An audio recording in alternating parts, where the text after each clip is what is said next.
Thousand Names and Thousand Stories, 188th name, SURANANDAYA NAMAH.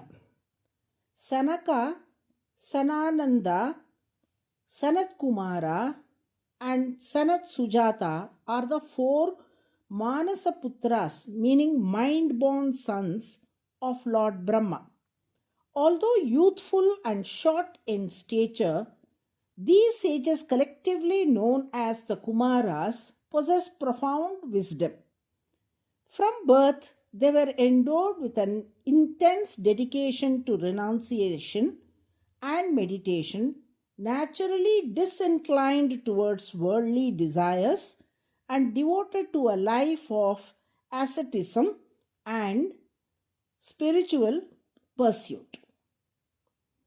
Intrigued by the transformative power of Bhakti Yoga, which they had heard could lead to a union with the Supreme, the Kumaras sought a deeper understanding of this path.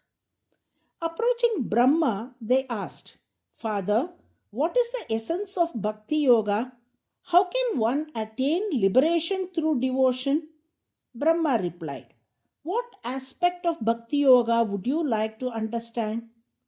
The Kumaras inquired, "Why are human minds so easily drawn to worldly pleasures and not to the bliss of meditating on the Lord?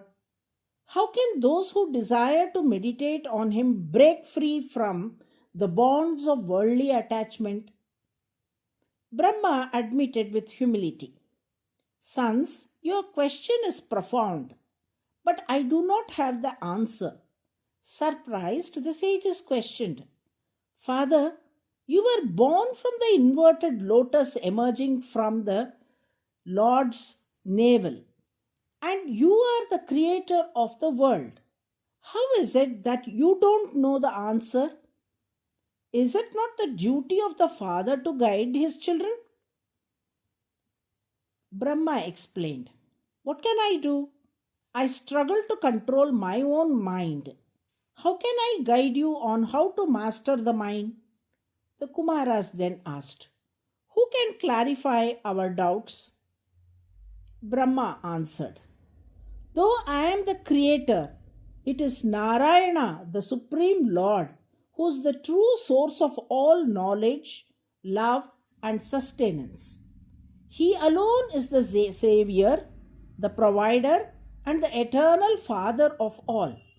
Only He can illuminate the path of bhakti for you." Brahma then prayed to Lord Vishnu, invoking his guidance.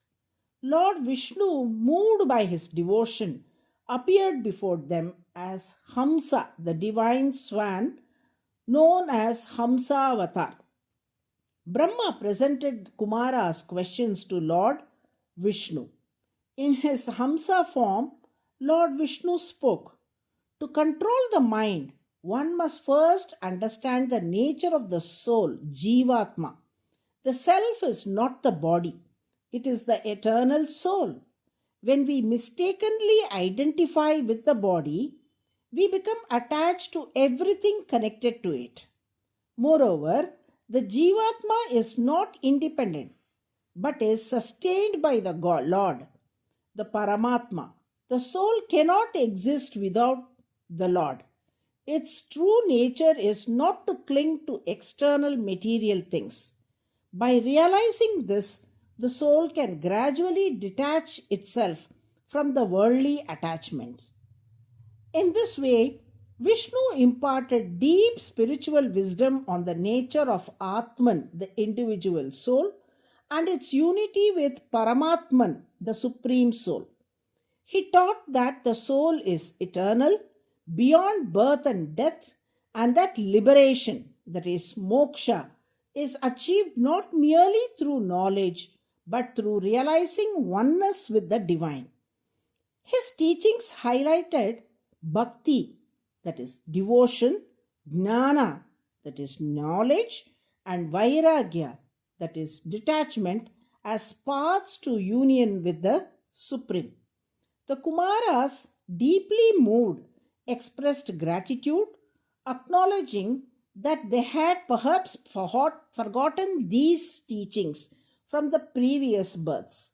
Since their sincere prayers had now been answered by the Supreme Lord Himself, they are very much thankful to Him.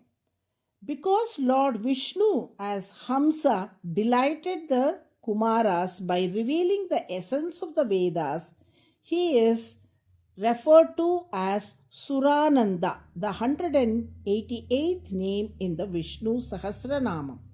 Sura meaning celestial beings or devas, and Ananda means happiness. Devotees believe that chanting Suranandaya NAMAH will help restore lost blessings and bring them closer to the divine.